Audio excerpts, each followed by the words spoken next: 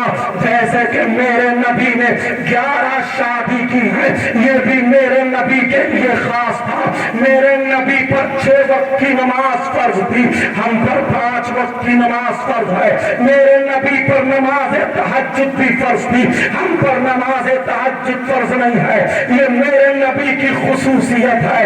اور سنو, اس لیے میرے نبی نے اگر شادیاں کی ہے تو اپنے نفس کے لیے شادیاں نہیں کی ہے. میرے نبی کا ہر قدم, میرے نبی کی ہر سانس, میرے نبی کا دنیا پر آنا تعلیم امت کے لیے تھا. شریعت مصطفیٰ بنی ہے تاکہ لوگوں کو شادی کرنے کے بعد زندگی گزارنے کا طریقہ آ جائے. اللہ اللہ. اب ذرا سنو, اور دوسری بات بتانا چاہتا ہوں. پہلے تو یہ ہے کہ اپنے آپ کو ہمیں جوڑنا پڑے گا, تعلیم سے جوڑنا پڑے گا. اگر تعلیم سے جڑ جاؤ گے, انشاءاللہ تمہارے راستے آگے روشن ہوتے چلے جائیں گے. کچھ لوگ یہ بھی کہتے ہیں حضرت عائشہ صدیقہ